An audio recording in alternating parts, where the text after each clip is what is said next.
ABC വേൾഡിലേക്ക് എല്ലാവർക്കും സ്വാഗതം. ഇന്ത്യ UK ട്രേഡ് ഡീലിനെ കുറിച്ചാണ് നമ്മളിന്ന് ഡിസ്കസ് ചെയ്യാൻ പോകുന്നത്. UK ഒരു രാജ്യവുമായി ഒപ്പുവെച്ച ഏറ്റവും വലിയ കരാറാണിത്.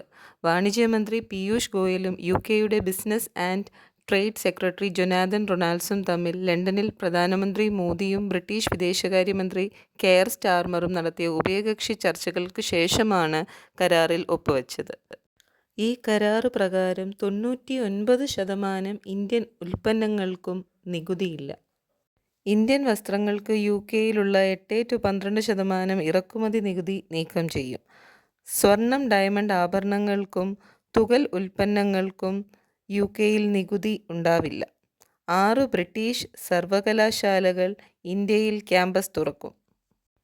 UK നിർമ്മിത ആഡംബര വാഹനങ്ങൾക്ക് 100% മുകളിലുള്ള നികുതി 10%-ആയി കുറയ്ക്കും. 3 വർഷത്തേക്ക് വരെ UKയിലെത്തുന്ന ഇന്ത്യക്കാരായ തൊഴിലാളികൾക്ക് കരാർ ജീവനക്കാർക്കും സാമൂഹിക സുരക്ഷാ സംഭാവന നൽകുന്നതിൽ ഇളവ്.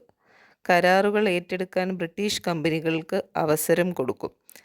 ബിരുദങ്ങൾ അംഗീകരിക്കും. വിസ ചട്ടങ്ങളിൽ ഇളവ് നൽകും. ഈ കരാർ കേരളത്തിനും ഗുണം ചെയ്യും എന്നാണ് സാമ്പത്തിക വിദഗ്ധരുടെ കണ്ടെത്തൽ. സുഗന്ധവ്യഞ്ജനങ്ങളുടെ കയറ്റുമതിയിൽ സംസ്ഥാനത്തിന് നേട്ടമുണ്ടാകും. അതുപോലെ തന്നെ മത്സ്യക്കയറ്റുമതിയിലും. എന്നാൽ ക്ഷീരോൽപ്പന്നങ്ങളെ കരാറിൽ ഉൾപ്പെടുത്തിയിട്ടില്ല. ഈ സമഗ്ര സാമ്പത്തിക കരാർ പൂർണ്ണമായും നടപ്പാകുമ്പോൾ അതിന് ഏകദേശം 10 വർഷം എടുക്കും. ഇന്ത്യയിൽ നിന്നുള്ള 99% കയറ്റുമതി ഇനങ്ങൾക്കും തീരുവ ഇല്ലാതെയാകും. Thank you for watching ABC world. ഇതുപോലെയുള്ള ഇൻഫോർമേറ്റീവ് വീഡിയോസിനായി ABC വേൾഡ് സബ്സ്ക്രൈബ് ചെയ്യുക.